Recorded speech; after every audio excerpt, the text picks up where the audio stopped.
Good evening, everyone.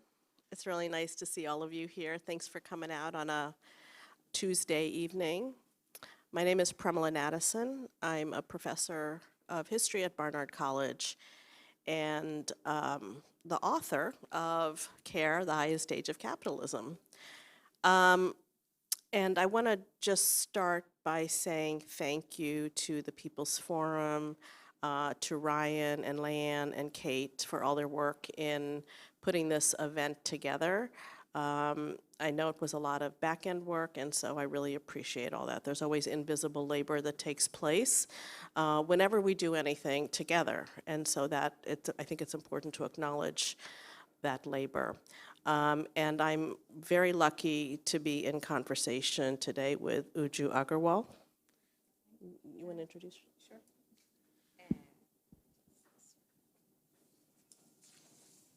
Hi, everyone. My name is Ujju Aggarwal, and I'm just really excited to be in conversation with you tonight, Premilla. So thank you for the invitation.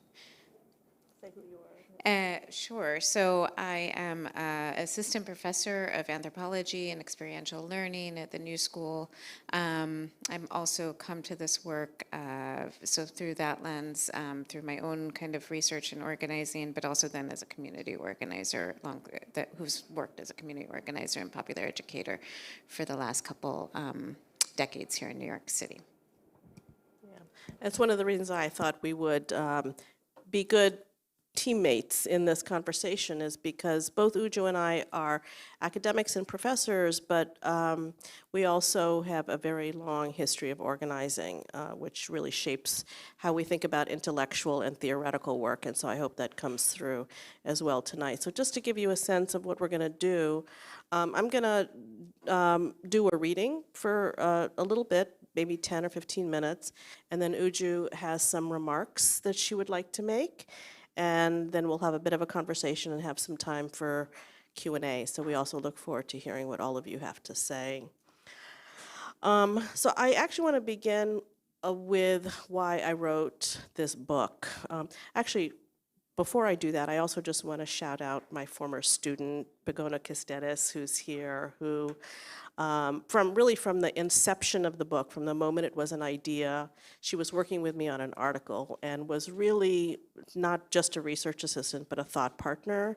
And so grateful to her and for her insight and her brilliance and having conversations with me.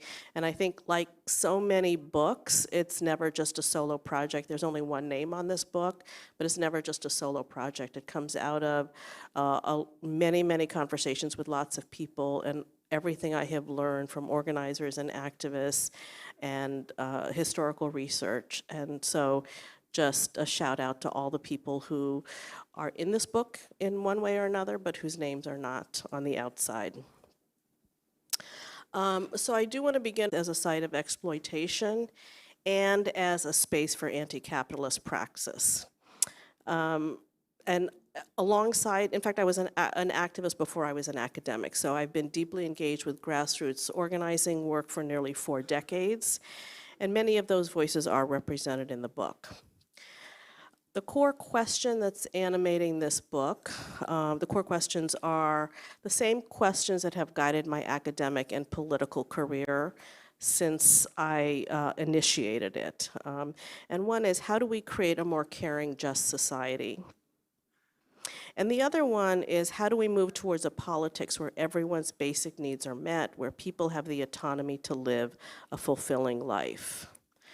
So meeting people's basic human needs, food, shelter, housing, education, are a necessary precursor to our ability to function. So if we think about something like freedom, right, we need to have those things. We cannot exercise freedom without food and shelter and health care. It is what Domestic Workers United calls the work that makes all other work possible. So the pandemic starkly illustrated this with the shutdown of schools and daycares. Families of all class backgrounds and their employers faced a massive care crisis. And hospital workers, food producers, and other essential workers had little choice but to go to work, putting themselves and their families at risk. So this care crisis, as we know it, generated an unprecedented number of proposals to support care work, mostly from liberals and feminists. And some of these became policy, such as the expanded child tax credit, which recently expired. There was lots of funding that went to hospitals and schools. So a care agenda, in many ways, came to be seen as a magic bullet to push back against the neoliberal shredding of the safety net and the dismantling of social programs. And it became evident to me as I was watching all of this unfold during the pandemic that the people who were most in need were not receiving it. And secondly, that the entities that were profiting the most were large corporations, the pharmaceutical industry, wealthy nonprofits, and CEOs. So I'm going to read a short bit from the book, and I actually just transferred it to my document, my paper here, so I don't have to flip through pages. I wrote this book with two main strategies. First, I draw attention to the inequity of care and how how care for some people is built on the backs of other, more vulnerable people. I look at who has care and who doesn't, who benefits from the privatized care economy, and who pays the price. And equally important, why this dysfunctional care system continues to expand despite the perpetual and recurring care crisis. Although care is framed as universal, much of the mainstream care agenda, labor policy, and government programs benefit the middle class. The poor and the working class are usually considered important to the degree that they can meet the needs of middle and upper class Americans. The welfare system is really rarely brought up as part of the care discourse, even though it can be one of the most important sources of support for the care work of poor families. On top of that, poor single mothers, people who are disconnected from the labor market, many gig workers, and undocumented immigrants are shut out of employment-based benefits, such as child care tax credits or the Family Medical Leave Act. As the remnants of the welfare state have become even more punitive, the poorest families must try to survive without reliable child care, quality education, health care, and economic security. The discourse of care privileges the care of some people over others. Second, I shed light on the care economy and how capitalist profit accrues from our basic human need to care for ourselves and our communities. Both the public and private sectors are increasingly finding ways to benefit financially from the care industry. Capitalism has always caused pain, whether through dispossession, forced labor, or environmental destruction. This is not new. But under free market neoliberal policies, investment in people as profit has expanded and accelerated. In this new stage of capitalism, the care economy parasitically feeds off pain. That is, some people's pain translates into other people's profit. This is distinct from what we might call collateral casualties of, for example, communities that were displaced for the purpose of extractive mining, or the pain and suffering associated with the exploitation of colonial labor. Now pain and suffering are lucrative rather than unintended effects. If someone feels pain, Big Pharma will quickly market a pill to alleviate it, but only for the right price and the right person. Companies that aim to meet care needs and help people adopt mottos like doing well by doing good. Stock prices are an indication that they are indeed doing well, but it's not altogether clear that they are doing good. The role of the care economy really raised a lot of questions for me that were more political than academic. And I think the big question was, well, how do we move forward, right? If we see this problem, what is the solution? And especially the role of the state. And one of the things I found out is the complicity of the role of the state in the care economy. So how do we engage with the state? So I'm going to read another little portion.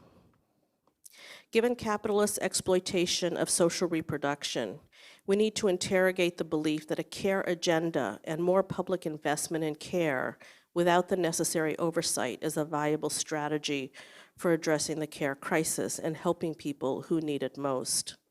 It is crucial to understand care as a site of economic extraction, the role of the state of the care economy, and how the discourse of care obscures what's at stake, because a lack of attention to these issues has hindered our ability to address the care crisis and to develop effective solutions for a more just economy. For a long time, I believed that leveraging the state could be a building block for a better world by bringing us closer to the goal of economic transformation. The state can be a check on unbridled capitalism. It can provide services and resources to people in need. It can also generate political engagement. As people fight for basic needs, they may develop a deeper structural analysis. Demands for higher monthly welfare payments and housing assistance, for example, offer an economic cushion and create an opening for activism by ordinary people. I have a framed poster in my living room with a quote from the Brazilian Archbishop Helder Camara that reads, "When I give food to the poor, they call me a saint. When I ask why they are poor, they call me a communist." This is what happened with programs such as the New Deal in the 1930s and the War on Poverty in the 1960s. People, including poor people, often with federal dollars, started by making reforms in their own communities and ended by asking why inequality existed. But as the character of the state changed, its carceral functions ballooned and welfare functions shrank.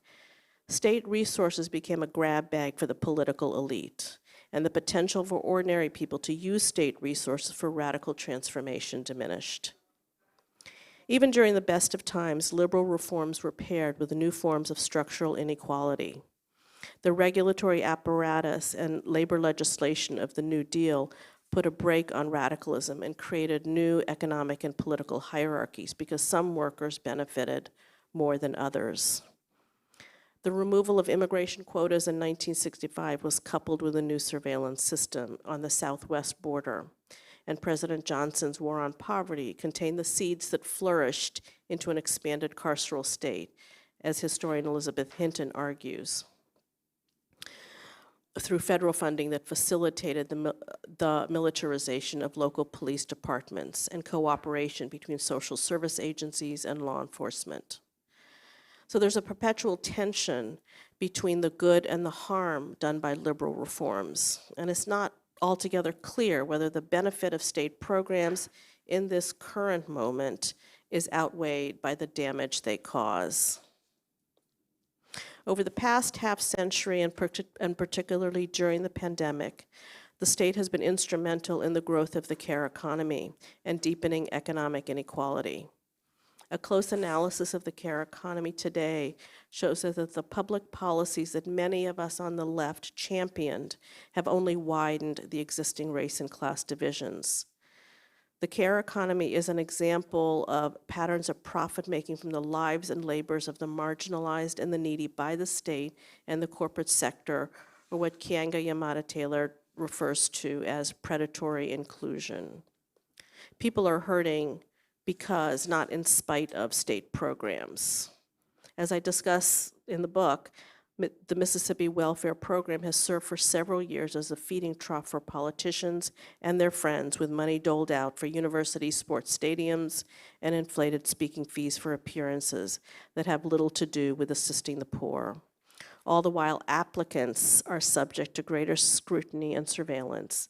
It is one indication of how public resources earmarked for the poor are being distributed to the wealthy. I think I'm going to stop there because I think we probably have a lot to talk about. But you know. Well, first,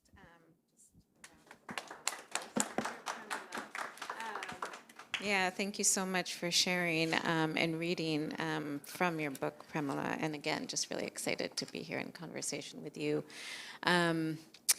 So thank you for the invitation. And thanks to Ryan and Layan and Kate and others at the People's Forum who made this possible, and also Anne and others at Haymarket.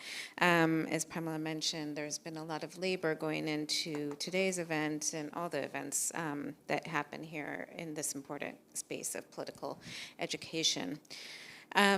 So I want to thank you all also for joining us tonight here in person and online. It's not an easy time to come out as Palestine is front and center in all of our minds and hearts as it needs to be. So I'm hoping that as we move through today's conversation about, again, your excellent book, we can think about social reproduction as well as spaces of struggle, solidarity, and care, as always already linked to anti-imperialism, which in fact is implied in the title of your book, which I hope we can talk about more later in conversation. But maybe that's where I'd like to begin this evening, is with some linkages and tensions your work asks us and pushes us to consider.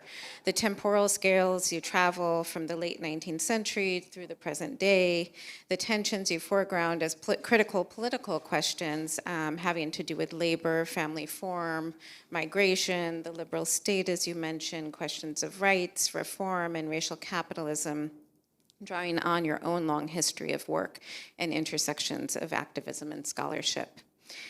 And perhaps it's that history, as well as the core, of course, your skill as a writer and a scholar and educator, that informs the invitation that, as many of you just heard through the reading, your book is in form and content that is, as a reader, one is drawn into the questions you engage. We travel with you in ways that are not always common, at least in academic writing, through the theoretical and political questions that you explore and examine by mapping the shifting scales of social reproduction and care economies with deft expertise and detail, yet which you pose plainly and clearly. So that's just a note of appreciation on that combination that's not easy to achieve, but you carry out so well, and is also urgent and necessary, especially for our political moment, right? How do we say these things plainly and clearly? How do we pose the political questions and the stakes that are involved?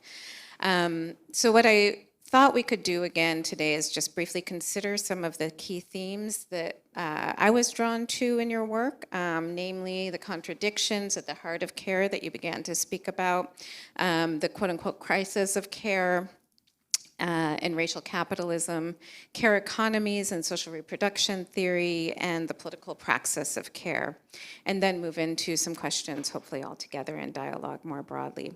So to begin, and again, you've alluded to this in your reading, throughout the book, you guide us in thinking about the contradictions at the heart of care, or that discourses on care center, some of which include, for example, the appeal of care is something that connects us, something that we all need and want.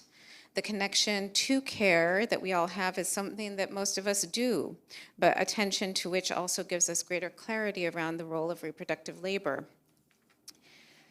The uneven geographies of care embedded in the relations of power and structures of labor that capitalism produces and requires, that are always informed by the fact that, as you noted, security for some is built upon precarity for others. And two, how precarity is not happenstance, but is structured through the production, reproduction, management, dispossession, and exploitation of surplus labor. So in doing so, you direct us to the need to be more precise, to move away from the idea that care means everything and anything, and above all, that it is some kind of equalizer.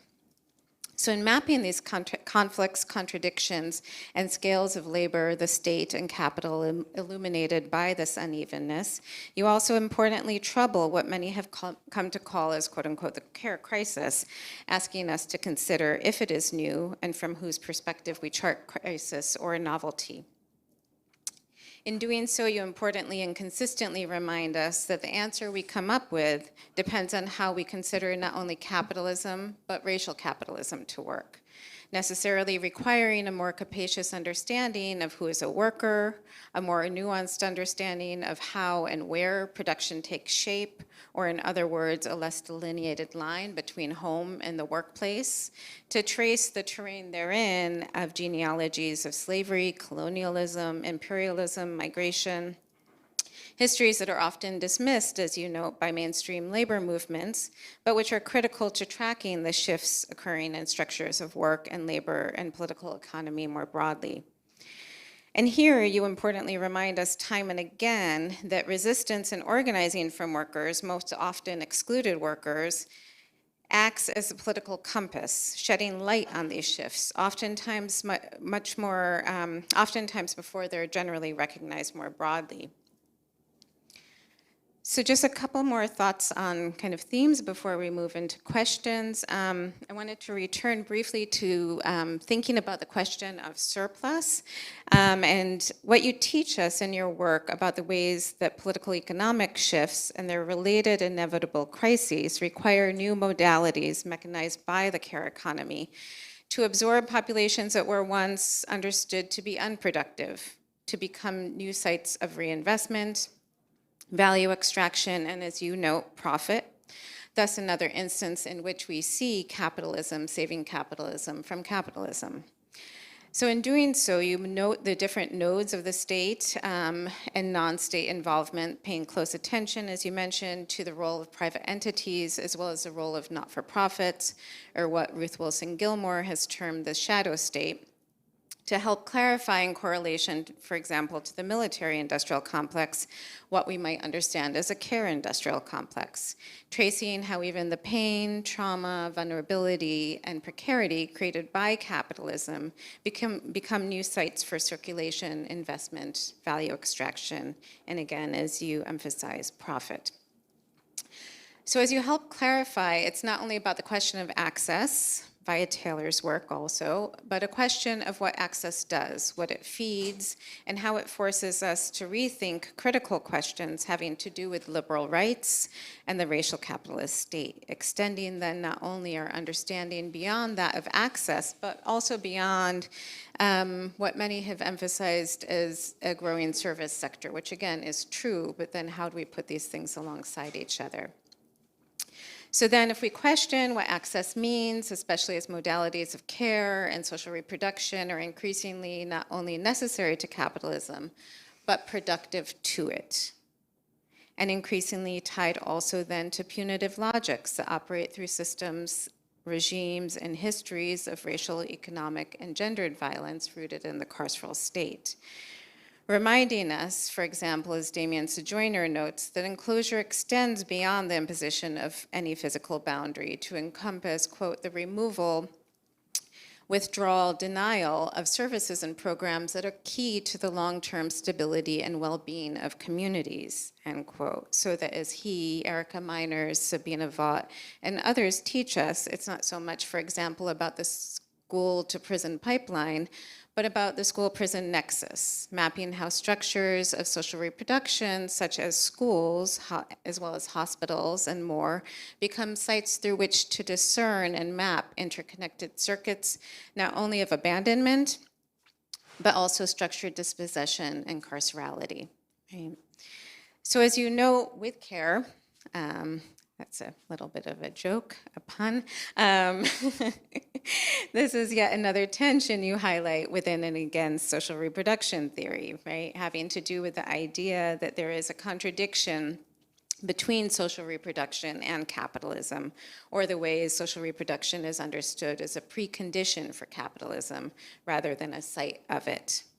Pushing back also then on the idea that crisis is the idea that the care crisis will destabilize capitalism, right?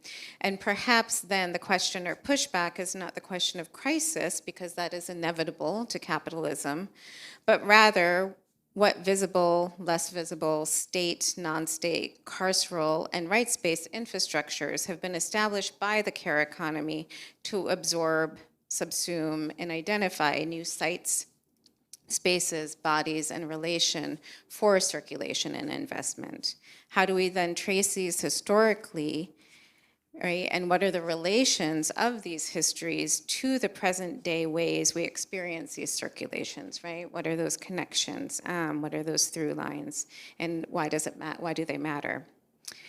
So you bring us full circle in your book to thinking not only about the limitations of struggles rooted in the logics of care, but also to the possibilities emerging from care as a site of political praxis.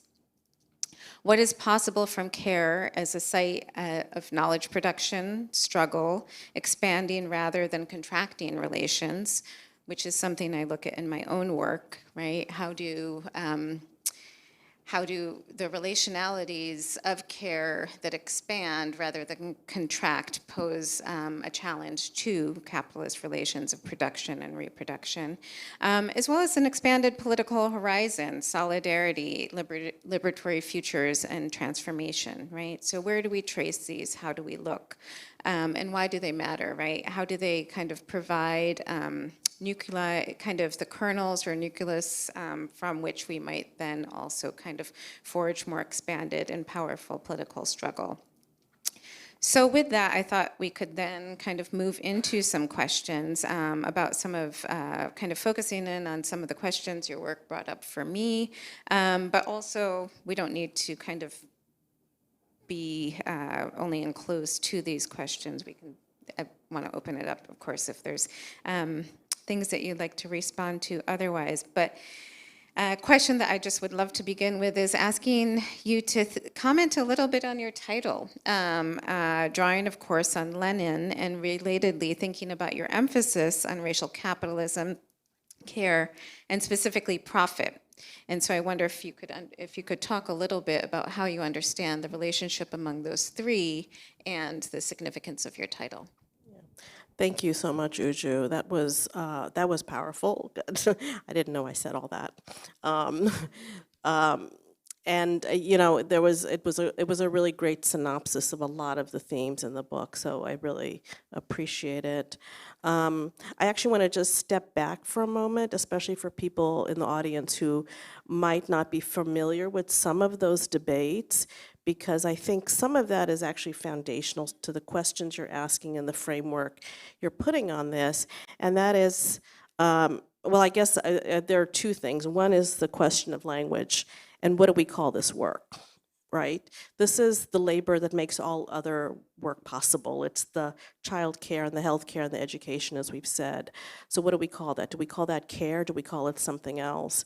I think the language of care actually masks and obscures what's actually happening. There are power relations embedded in who gets taken care of, who is not taken care of. There are power relations, obviously, in terms of the profit extraction, as I've already mentioned.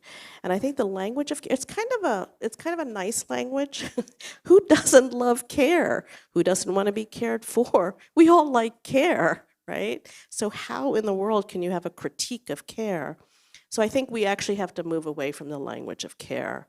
The other thing that the language of care does, it often presumes that a person who is a care worker is invested in this labor because they actually care, because they have feeling and emotion.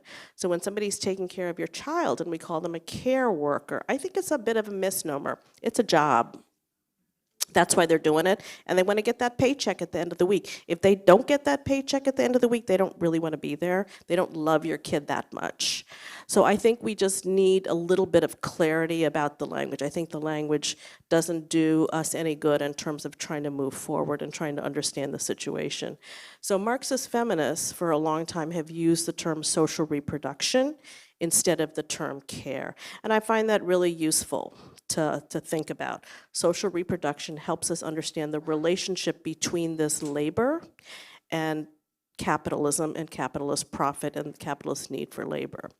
And I start there because I think that helps us then set up this question that you're asking about both political possibility and also how it relates to profit. So what Marxist feminists argue is that this labor of social reproduction, household labor, paid, unpaid, what is now increasingly in the market, is necessary for capitalist profit because this labor produces the workers that produce the products, right? So you make factory workers, and those factory workers go to the factory and they make products, and that's where profit comes from. Profit doesn't come from the production of the workers. Profit comes from the production of the commodities that the workers labor for, right? And that is a model that was very important under industrial capitalism. We no longer live under the same kind of capitalist formations and structures that we did 50 years ago. And that's part of the argument that I'm making in the book. Capitalism looks very different today. 8% of American workers are in manufacturing, 8%. I do have some statistics here.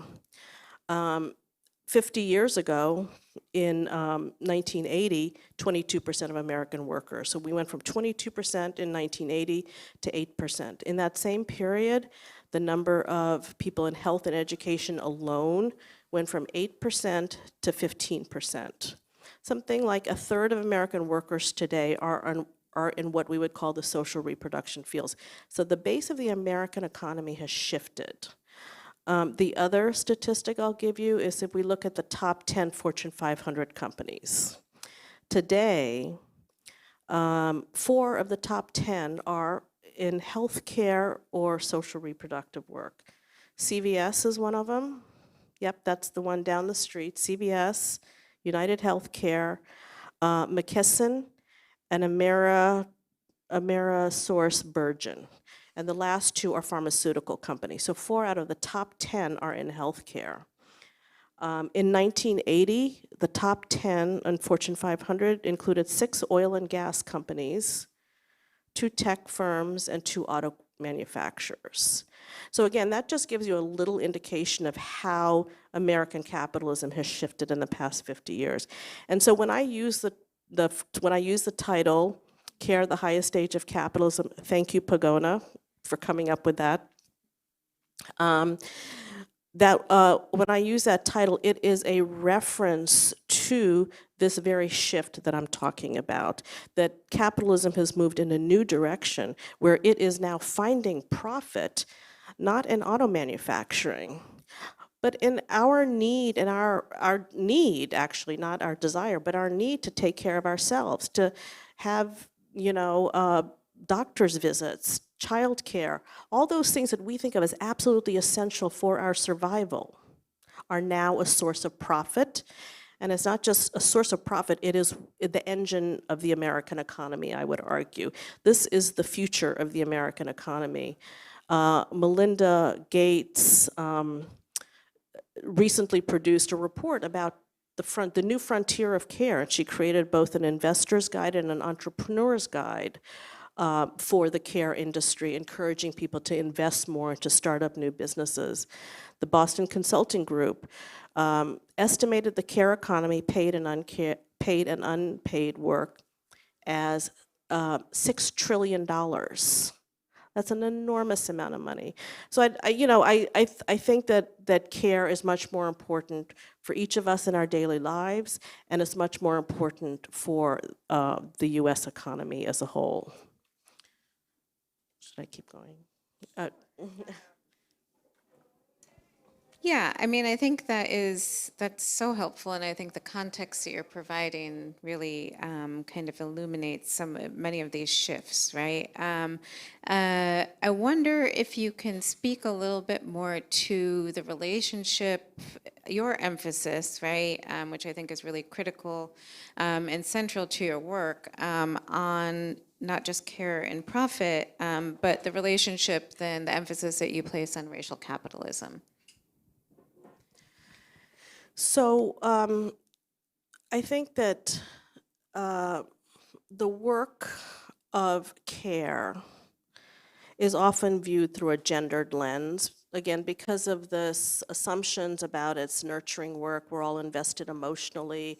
It is attached to unpaid household labor, women's work.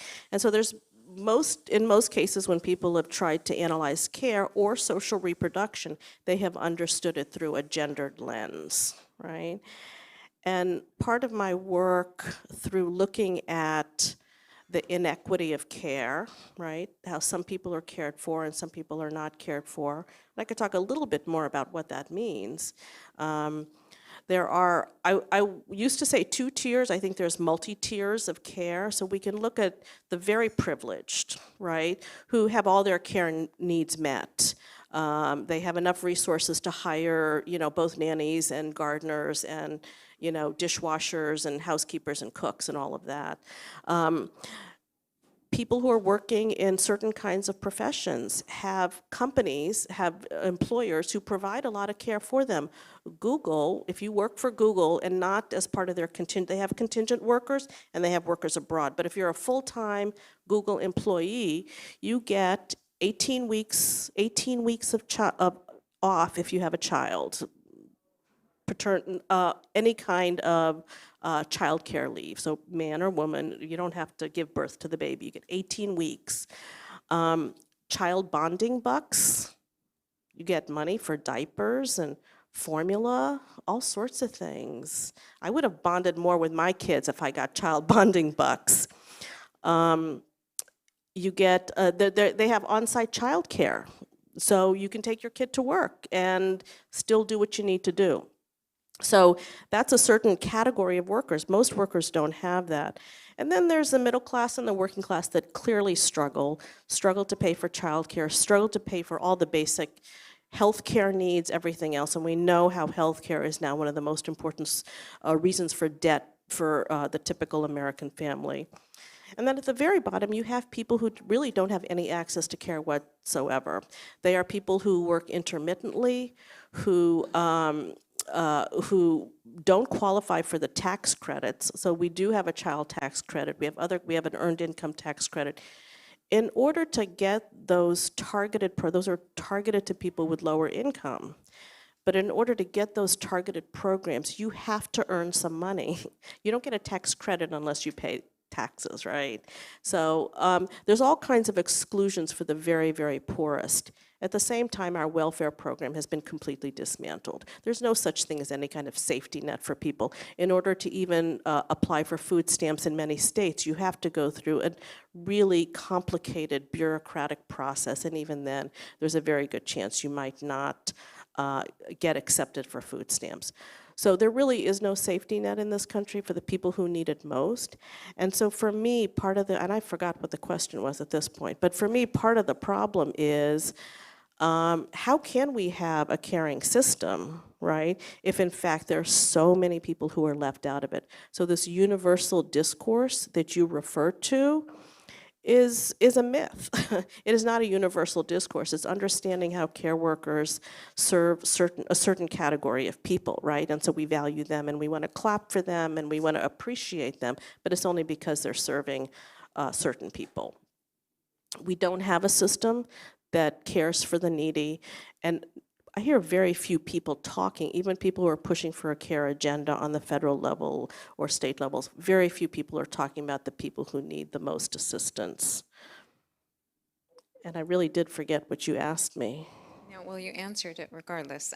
So that's, I think I'll have maybe one more question, then I'd love to open it up.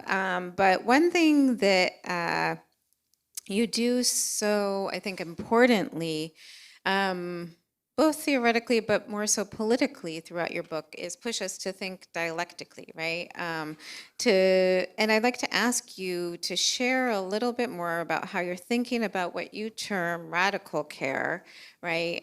What I think about as kind of the political possibilities of care, the politics of care, the political praxis of care, and think about then the alternatives, again, that you push us to consider beyond the problems, pitfalls, and traps of care that you trace in your book, right? So thinking historically as well as about the contemporary period, what are some examples that you draw upon that you'd like to kind of highlight tonight that you think hold some of the greatest potential for transformation and liberatory futures? So I do care, just like everybody ought to. Care is a good thing, even though I'm critiquing care. I think care is, in fact, I mean, there's a lot of possibility and hope in how most of us understand care, and so part of what I'm trying to do in the book is trying to distinguish between how CVS understands care and how we understand care, and those are two very, very different things. And we saw this during the pandemic, right? Where there were friendly fridges in my neighborhood. There was a friendly fridge, and my neighbor upstairs stocked it every day. People checked in on neighbors. People helped one another out with kids. Families that lived next door to one another, pool childcare. There was a lot of mutual aid efforts. There was a lot of coming together. I think that what I call collective care, where people just step up to help people, and we do it in our communities, we do it with our friends, we do it with our family, because we often take care of elderly parents or disabled relatives because we want to, because we love them, because we care about them. And I want to hold that for a moment, because I think it's very important, and that really is the essence of what makes us human beings, this desire to care for one another and to help people. And I don't ever think we should let go of that. But I think alongside that, and that is kind of what an ideal world should look like, is where we all have that collective interests and the collective will to care for one another. But I guess as a strategy for how we get to that kind of world, there have been very important examples historically, but also in the present, of how people are enacting what I call radical care. And that is a completely transformed understanding of how care takes place, which is usually collective, it's anti-hierarchical, it is not profit-driven. And alongside that, I think what's critical is to tie that to a critique of capitalism and to a vision for what a different kind of society looks like. So I'll just give you one concrete example, like that's a little abstract, but the Black Panther Party. This is what the Black Panther Party did in the 1960s. So the Black Panther Party was a revolutionary nationalist organization formed in the late 1960s. And they advocated revolution. They advocated a socialist, anti-racist, anti-capitalist, egalitarian society where everybody's needs were met, healthcare, food, education. But alongside their radical political ideology, they also created service programs. They had a free breakfast for children program. And so they opened up, church basements. They made bacon and eggs and grits and toast and all of that, and they served children every morning. And along with feeding the children, they had lessons in politics and power to the people, and so it was both an educational opportunity and it was an opportunity to meet the needs of these families in very impoverished parts of the country. And they did the same thing with medical care. The other example that I'll give you is from a group I work with in Mississippi called the Mississippi Low Income Child Care Initiative. And I've worked with them for about 5 or 6 years now. But it's a group of women on welfare and advocates of women on welfare who have come together. Mississippi is the state with the lowest welfare payments in the country. It is the poorest state in the country. And my friend Destiny Sproul back there was in a class I taught called Mississippi Semester, and we traveled down there together and went around the state. And what we did is we created an index of women's economic security in that class, but we also met with child care providers across the state.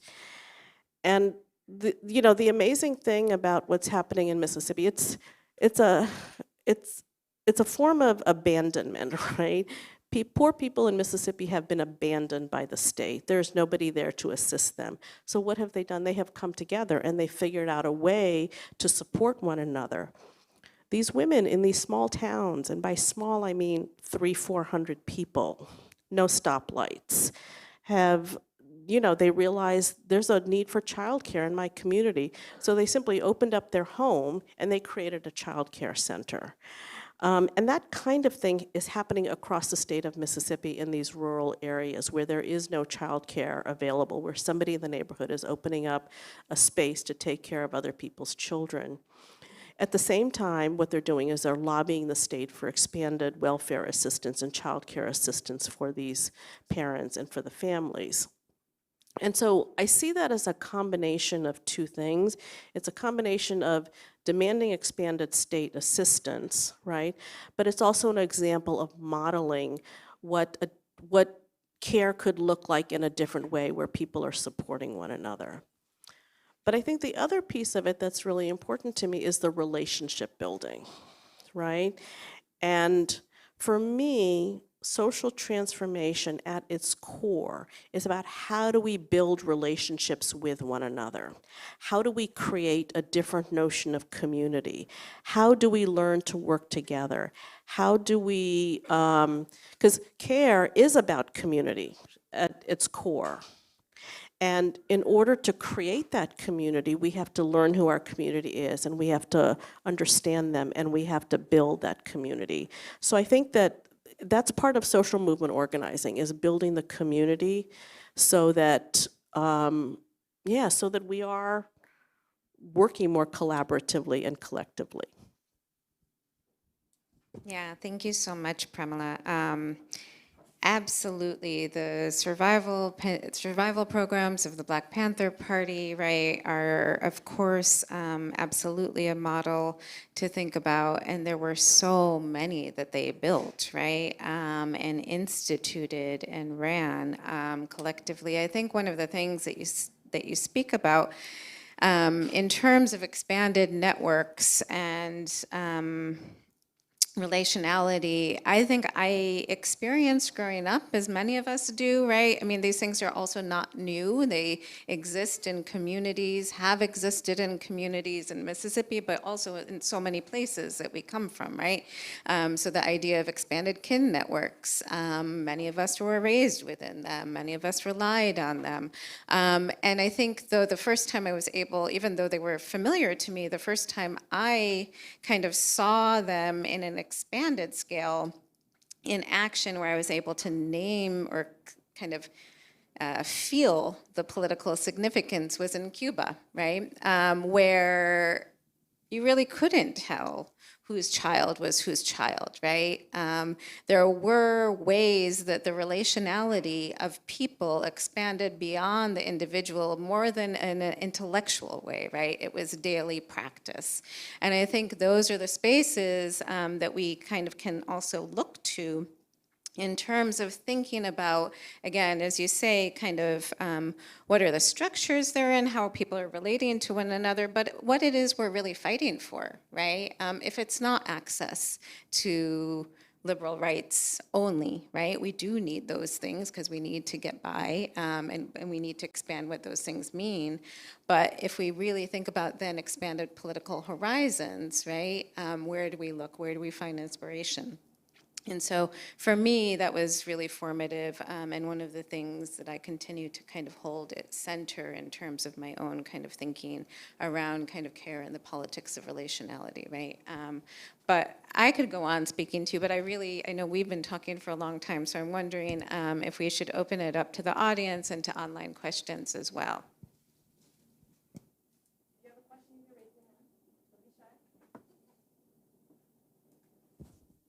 I would just like to shout out in the back. I see some people from Damayan Migrant Workers Association who are here.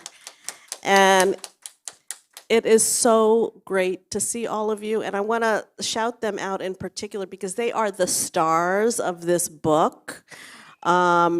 Really, I mean, I worked with Damayan for almost 20 years now, but I worked with them during the pandemic in particular. And what Damayan models is this perfect combination of care and service, meeting people's needs, understanding where they are and what they need, but also radical transformation, because Damayan is an organization committed to changing the structures and changing and challenging the inequality and the hierarchy that currently exists. So thank you all for everything you do.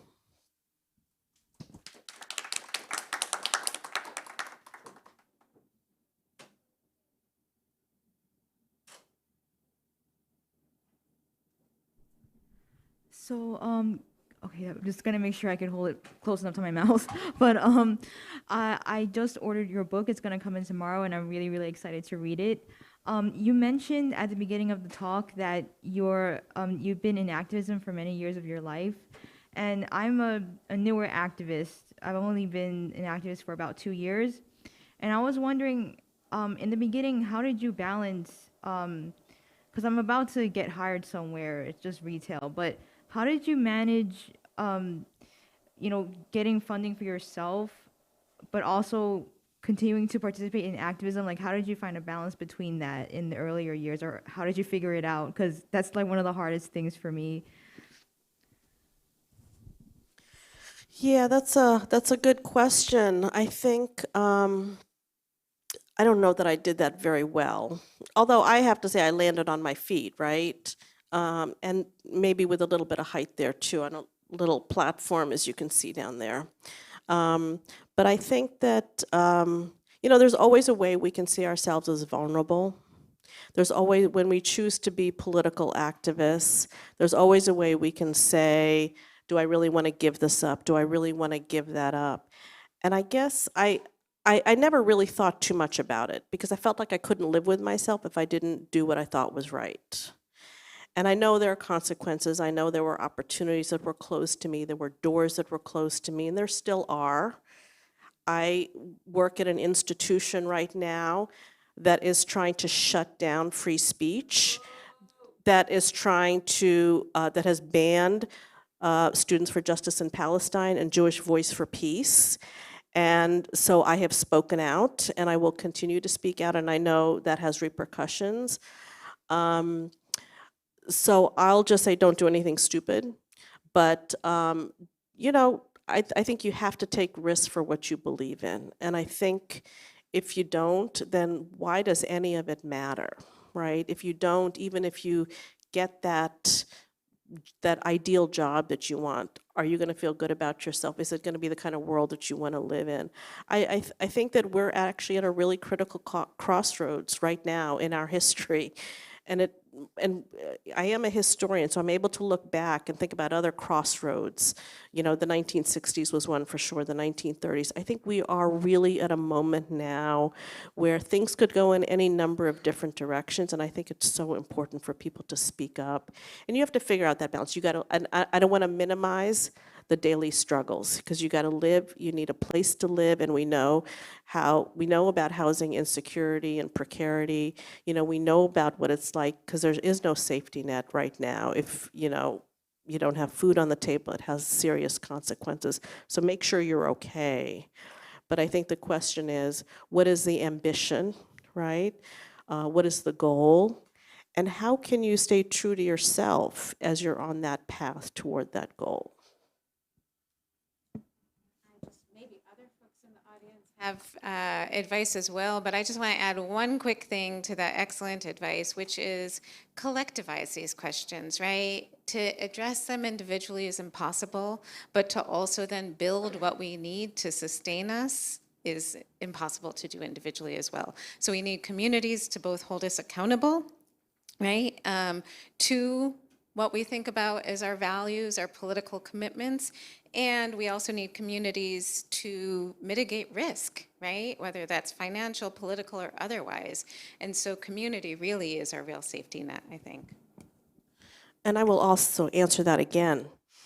And I will say that, I have signed a lot of petitions around the genocide that's happening in Gaza right now, and I've gotten a lot of hate mail. When I talk to my colleagues who say, have you signed the petition? They say, no, I don't want to, because I don't want to get the hate mail. I can't do anymore because I don't want to get the hate mail. And I just feel like that is the least of the problems right now. People are dying in Gaza, and you're worried about what's coming in your inbox. And I say that because I'm looking back at Ate Lydia right now who's sitting in the back. And part of the reason why I do the kind of community organizing work I do is because I get inspired every single day by the work that Damayan does.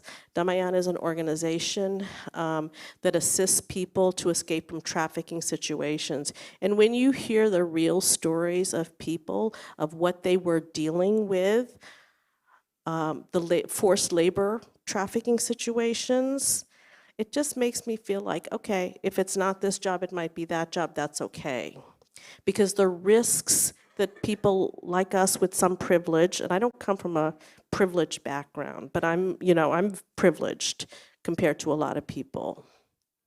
And so those risks that I'm taking are really nothing compared to what a lot of people in this country are dealing with, who are incarcerated, who are trafficked, who are in detention centers, who are in custody. And so I just think we should always keep things in perspective.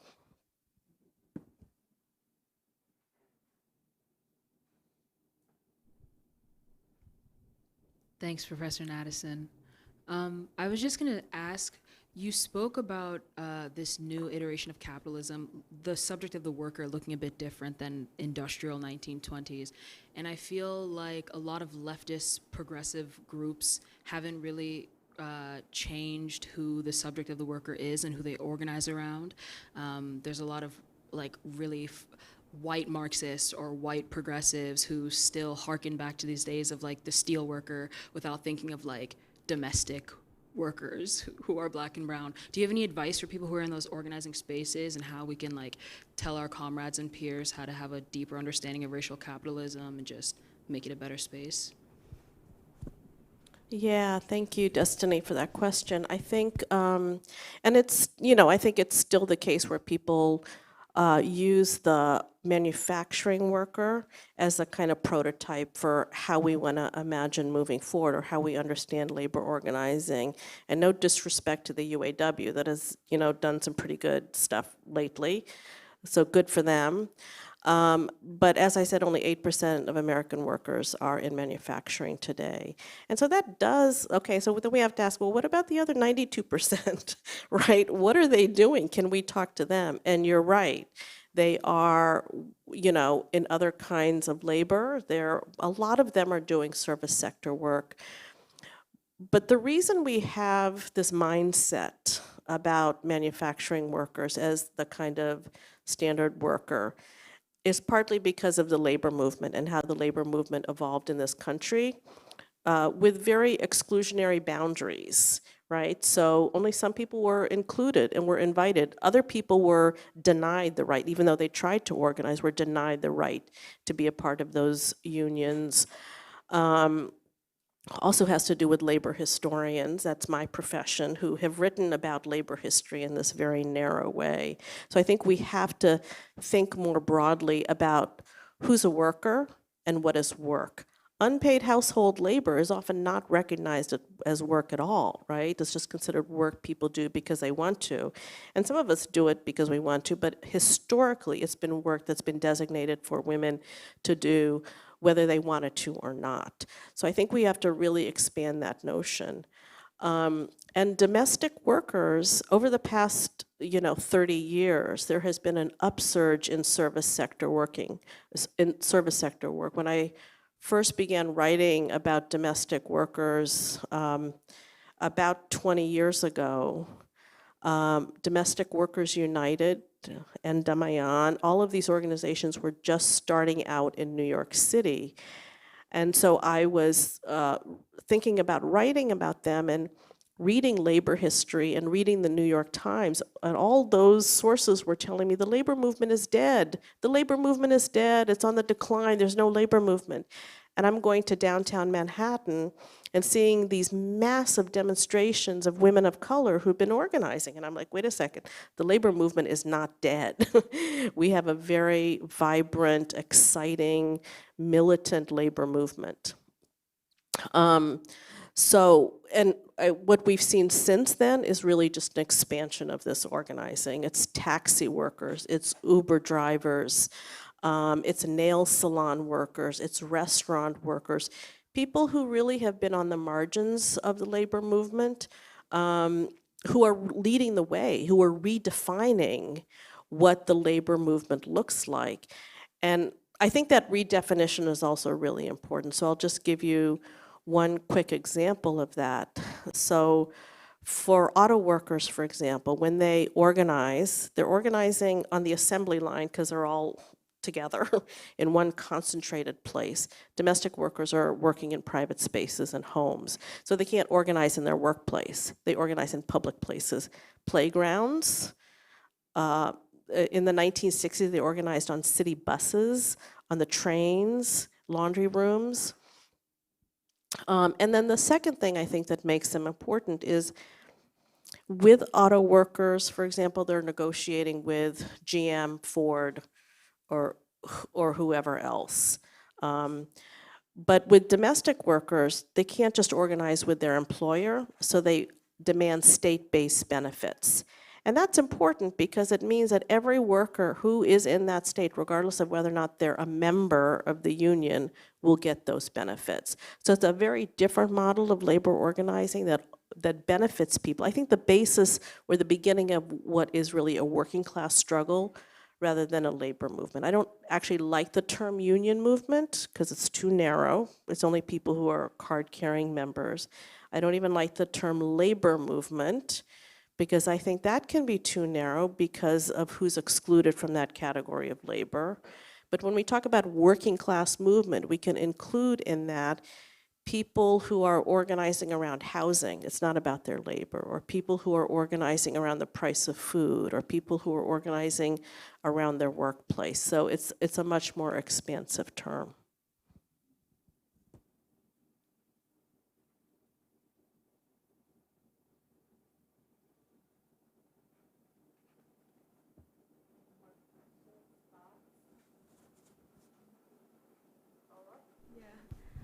I want to thank you again for your amazing answer because you're completely right. I think I thought back and I realized I didn't phrase it correctly. I meant a financial balance because I don't want to participate in this system where you have to like basically like sell yourself or like sell hours of your life and your energy just for a little bit of money so you could live. But also I need to, but that was the balance I was referring to. And yeah, and I also get the hate mail thing. I've definitely gotten hate mail from speaking out against Palestine, but I just ignore it or I shut them down in the comments. But the balance that I was referring to was about financial because I'm constantly torn. I'm like I really don't want to participate in the system, but we have to, and it's like what do I do? So that's kind of what I was specifically asking, and I realized I didn't clarify it enough. Yeah, thank you for that clarification. And you're right. We have no choice but to participate in the system. Like we are completely embedded in capitalism. Everything we do, and I actually don't like this whole, buy organic and buy, it's like that's a kind of consumerist politics. And companies have figured out how to make money off of our desire to spend our dollars, in a socially responsible way. That's not the solution, right? If it makes you feel good, go ahead and do it. I don't really care how you spend your money, but it's not a solution to the problem that is before us right now. And so we have no choice but to participate. This was probably made in actually I got this in Palestine, that's different, but everything else I have was made in a factory somewhere with exploited labor. I know that. And you can't get out of it unless you go live in fact, that's not even possible anymore. Forget that. But I think that the question we should ask ourselves is not how do I as an individual extract myself from this system, because I think that's so hard to do.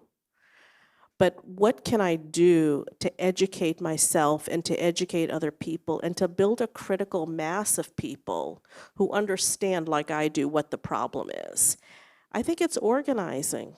It is that organizing and that relationship building that will ultimately be our way forward.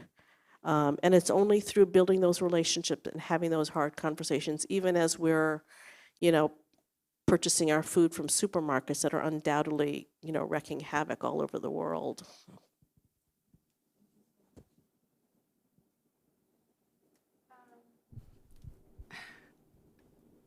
So speaking of care, very simple question, but what are some ways in which you encourage us as a collective to take care of ourselves during this time, during this time of resistance, during this time of fighting for liberation? Like what do you recommend we do to care, you know? Yeah, that's a great question because we do have to take care of ourselves. If we don't, then we burn out and we're no good to anyone. Um, I find I find care in company with other people. You know, I do. I find being in conversation with people and talking to people and surrounding myself with good people, and it's one of the reasons I invited Ujju here today, is to it and why so many of the people who I do care about, I can count you in the audience. You know, I think it's the most it's the way my soul is fed is by being around good people, honestly. And apart from that, you know, I don't know. It's the daily care. I can't define it for people. It's it's what you have to figure out for yourself. What do you need to do? But I think you have to ask yourself that. You have to figure out how to stop, how to catch your breath, how to not give too much of yourself, even as we have to give some of ourselves, right? I don't know. Do you have an answer for that, Uju? I mean, I definitely agree with what you're saying. I think that also, right, I think that so much of what we're taught through the self-care industry is individualized, right? So what Premilla is saying around the community, but I think creating collective care networks so that it's you're checking in on somebody, right? Somebody else is checking in on you. Did you take a break? How are you doing? Does everybody, right? How are we meeting our collective needs as as we have less time, right, in general, because there's more of urgent needs to be met. So how are we creating those networks and infrastructures through which we're collectivizing care, but also checking in on each other? Because I know that I'll have a friend who will say, or I'll say too, right?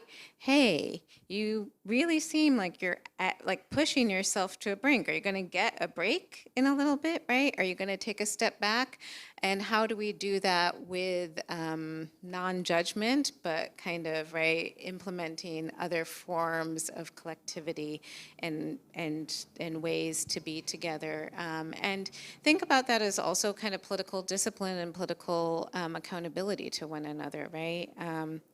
So that's not just separate from our political work, but it's embedded in it, because I think that while I think somebody pointed this out on a conversation that I was part of recently, that this is not we have to stop thinking about this as a sprint. It's going to be a marathon, you know? And so if it is, then what are the kind of structures we're putting in place and building that will help us make it through then and win? Right, also. I want to ask you, how do you take care of yourself? Was not expecting that question. Wow. Quite frankly and honestly, I would say leaning on my spirituality, which, you know, involves really leaning on my ancestors, right? Those who have come before.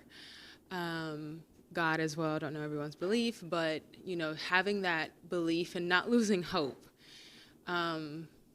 Because during these times, it can be very easy to have all of these disillusions, right? And lose sight and lose faith. But, you know, not losing hope gives me the ambition that I need to then take care of myself, right? To wake up and brush my teeth, to wake up and do a little yoga in the morning, and, you know, commune with nature, whether that's giving an offering to nature, and also being in community, right? Being in community, I would agree, has been very, very helpful. Talking to my therapist as well, which you were speaking to privilege, right? Like even having that hindsight and that awareness that is a privilege, but it is another way in which I have been taking care of myself, taking deep baths with herbs, right? You know, basil is really good with getting rid of anxiety. Hyssop is a really good herb that clears, you know, any energy that just is not serving you. Eating really good food, you know, nourishing myself, you know, and also meditating and just being one with self. So yeah, those are a few of the ways that I take care of myself. No, that's so powerful. And I think sharing some of those practices and that knowledge, right, is really so critical in terms of healing. And as we were talking, one of the things that I was reminded of by a friend also who was kind of checking in on me a few weeks ago, or just having a gentle kind of reminder of a conversation. And this kind of quote by Mahmoud Darwish represents that. And he writes, if happiness visits you again, do not remember its previous betrayal. Enter into the happiness and burst, right? So we have to also remember what we're fighting for and create those moments, whether it's in community or through finding joy together, right? And that could be in the street at a protest, and it could be in the spiritual practice that you just shared with us, and thank you so much for sharing that. Or the medicinal practices of kind of basil or cooking good food, right? But that we need to really kind of center that, and not with, again, kind of individuality or guilt or notions of whatever, but again, as a reminder, right, to embrace that, because it's not guaranteed.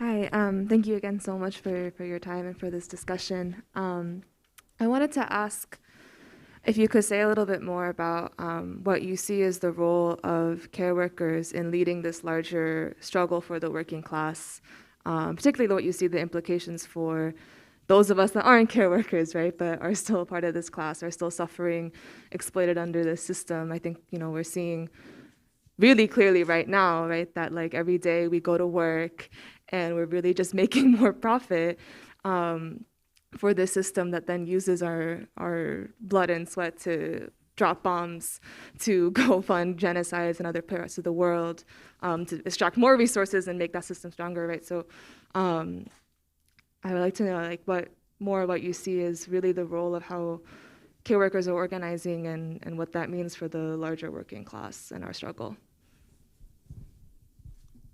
Thank you for that question. And I will go back to Domestic Workers United and Damayan, you know, really important models. And I'm going to let them say something after I say a few things too, if they want to. You know, the history of the labor movement is one that has been divisive in this country, where the labor movement itself has created divisions within the working class. And so I guess for me, the question has always been, how can we create a more united movement, right? How can we actually create a more inclusive movement that is not just about, you know, auto workers and steel workers and meatpacking workers? And I saw that emerging here in New York in the early 2000s. So in that period, there were a number of neighborhood or local domestic worker organizations. It was Damayan, which is a Filipino organization. It was Haitian Women for Haitian Refugees, Andalan, which was a South Asian organization, CAV, the Committee Against Anti-Asian Violence. They were all based in different parts of the city and represented a different ethnic or racial group, linguistic group. And they began to come together around 2003, 2004, 2005. And I remember going to one of those meetings in a church basement in Brooklyn. There were probably about 300 people there, packed. People were lined up against the back wall. And it was the most diverse labor movement meeting I had ever been to in my life. I haven't been to that many, but it was very, very diverse. People from all over the world speaking different languages. There was simultaneous translation in multiple languages. There were people who were in their 70s and 80s, and there were people who were in there were children, there were babies and children, because these were domestic workers who were mothers or childcare, had grandchildren or whatever, but they were taking care of kids. And so it was somewhat chaotic, but it was so heartening to me because these were just real people who had come together, who were talking about how do we develop a Bill of Rights in the state of New York to protect domestic workers. So I'm answering your question by saying, one, it was a multiracial movement, a truly multiracial movement, and still is. That the local ethnic groups are still there. So Damayan is still a Filipino organization that addresses mainly that community, but they build alliances and partnerships with other groups. And then the second thing is its kind of expansiveness in terms of age and how it understood what the goals were. So the goals, again, as I mentioned earlier, was to pass state legislation that would protect all workers in the industry and not just those workers who were organized. So I think that also moves us in the right direction. I think that our labor, if more and more people are working in the care industry or the social reproductive industry, it means we have to figure out how to organize those workers. Uber drivers are a lot like domestic workers. We talk about precarious labor today, right? This is a new category. It could include college professors or DoorDash delivery people, handyman.com, or, those groups. Those are all precarious workers. Domestic workers have always been precarious workers. And so I think they offer us a model for how to build a movement that is outside the workplace, that is very diverse, that is both immigrant and non-immigrant, people who are documented and undocumented. That's another category that's divided the labor movement. And Domestic Workers United embraces people who are documented or undocumented. It doesn't matter. And Damayan embraces people who are both documented and undocumented. But let me stop for a moment and see if anybody wants to say, I don't want to put you on the spot, but if you want to say something about the work you do, we'd love to hear it. Hi, good evening, everyone. My name is Lydia. Thank you, Premilla. I'm so shy to speak, but you keep mentioning Damayan. Hi, I'm Lydia. I'm a labor trafficking survivor, and I'm with my other trafficking survivor here, and also a daughter of the labor trafficking survivor. So as Premilla mentioned that, yeah, Damayan being very political, I can say. So we don't only give services, we really educate our membership. So Damayan is a membership organization, and we have more than 2,000 members. Mostly of them are undocumented. So I've been in that situation too. So yeah, I just lucky now. This year I became a US citizen, and today I became a dual citizenship with the Philippines, my country. Dual citizen did taking. So I just and it's really doing the critical job to really to really help the very vulnerable workers, our community. And like there's so many problems that we cannot just solve. So Damayan's really focusing on educating our members to like their rights, like labor rights, health and gender, and immigration rights. So we keep doing that. We are 20 years in making, but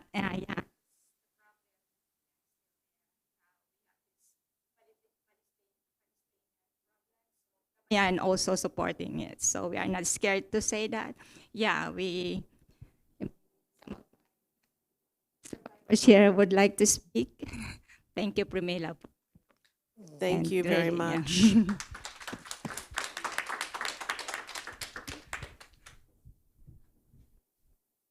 Good evening. I'm Alma Ramirez, human trafficking survival also from Damayan.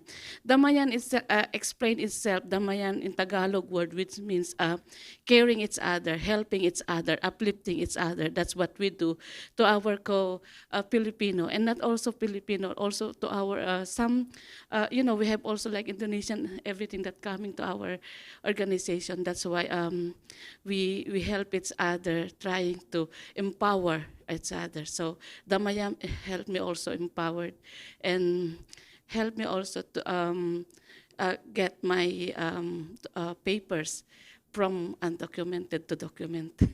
So thank you, Premilla.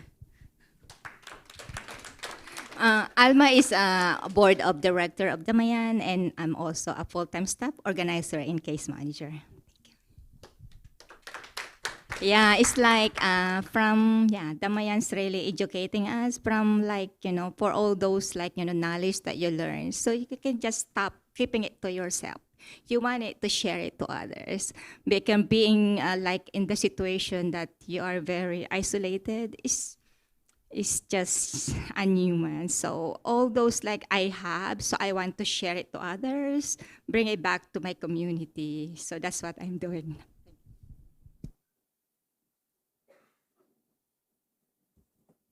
So that's one way you could get involved to do work with them. Now, do you want to speak? Yes, speaking of care, hi, good evening, everyone. Yeah, we're from Damayan.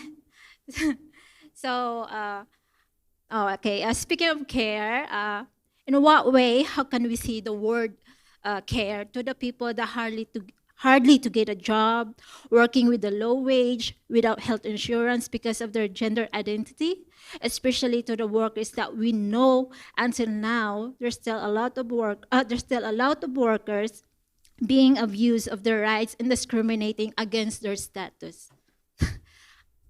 So how can we use the language of care?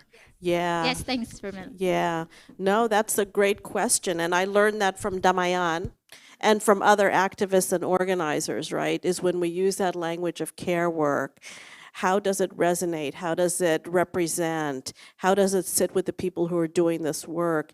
And especially with migrant workers who, in many cases, have to leave their children in their home countries and go to another country and take care of someone else's children. And that's heartbreaking, right? And a lot of feminist scholars have written about that, and they've talked about things like the Arlie Hochschild, who's actually a brilliant scholar in so many ways, but used a term called global heart transplant to describe the leaving of their children and taking care of someone else's children. And, as much as I understand what she was trying to do in that phrase, it is a misrepresentation because people's hearts are not actually being transplanted. Their hearts are still with their own children. And I think we have to understand that and respect that. And it is, domestic work and care work is at its core a form of coercion. Right, it is like every other occupation under capitalism. It is about coercion. It is not about emotional investment. It is not about care. It is not because people love us. It is not because people are one of the family. It is a system of coercion that gets people to do this work because they have very limited rights. That's why workers are trafficked into domestic work. That's why we rely on migrant workers for this, because it is a form of coercion. And the immigration system, the labor contracting system, the visa system that allows diplomats to bring in workers with them, all those are systems of coercion, and we have to understand it as that, as systems of coercion tied to, and this gets back to your question about racial capitalism, about why we cannot only understand this work through a lens of gender. Those systems of coercion are tied to a history of slavery. African American women for a long time were the domestic workers and care workers, less so now, although they're still in low-paid service sector occupations. It's tied to a history of US imperialism and colonization. The Philippines was a US colony. That's one of the reasons why we have so many Filipinos doing domestic work and care work in this country. It's tied to the history of colonialism, settler colonialism. There was a period when indigenous people were forced to work essentially as domestic workers in this country. So we cannot erase or minimize those larger sort of patterns of structural inequality any more than we can gender. Gender is also important, but alongside that, we have to look at imperialism, colonialism, and slavery as central to the history of care work. I think we have time for maybe one more question or comment. Yeah? Okay. Oh, I did not want to go last. Thank you, Professor, for the book and for having this conversation with us. And I received the book yesterday. I only had a chance to read through the introduction, and how lucky am I, you made reference to the child welfare system. I started a book club, and I'm bringing this book to my colleagues. We're all tangentially working in the child welfare system. We represent children in family court. And I speak, you just mentioned having a history in colonialism and systems of coercion with histories in slavery. And so my question is, do you expand on the care industry, the care economy as it relates to the child welfare system in your book? And if you do you have a few moments to discuss that here? Sure, yes, I do. So part of the argument I make is that systems of care or social welfare programs, and we could include the child welfare program under that, or the TANF, or the welfare program, as people call it, under that, or any of those programs that are designed and that are understood by people to be helping, right? We have a child welfare system to help abused children. We have a welfare system to help single mothers who need financial assistance. Part of the argument I make is that those programs don't actually help people. They might have at one point, they do not now. The welfare system, or what is known as TANF, the Temporary Assistance for Needy Families program today, has, because of the dismantling of the federal program in 1996 and the way that money was turned into block grants to states, means that states can really do whatever they want with that money. And what states have done is they've taken that money and essentially give it to private corporations to run various aspects of the state welfare program. It goes into the private sector, period, either the nonprofit or the for-profit. It is not going to the people who need it. The child welfare system is similarly one of those programs that's supposed to help people. And Dorothy Roberts has done really brilliant work around the child welfare system, and calls it not the child welfare system, but the family policing system, because she argues that it's really in many ways an extension of the carceral state. It polices Black families, it creates a system of intervention, it takes children away from families, not for abuse, but because of this broader, very fungible category called neglect. What is neglect? It's up to the social worker to decide what neglect is. And so the family policing system, as she says it, is actually used to destroy Black families and Black communities. And I will put alongside her really important work, the work of someone named Daniel Hatcher, whose work I also relied on and I cite in my book. But he has written a lot about how the child welfare system has become a source of money making for states. So states get this money in and they're able to allocate it to whichever programs they want, right? And so the more children in state custody, the state has an interest in having more children in its custody, because if it has more children in its custody, it gets more money from the federal government, right? And so it has become, it's pretty horrific, I'll say quite honestly. I think the way these programs to help people are operating, and that's one of the reasons why I suggest that we cannot simply advocate an expansion of care programs without asking the really hard questions. What programs are we talking about? Where is the money going to go? Where is the oversight? You know, what are the guardrails? What are the constraints on it? And so I do think we need to leverage the state, but we need to do so fully aware of what the risks are of that money not going to where we think it's going to go.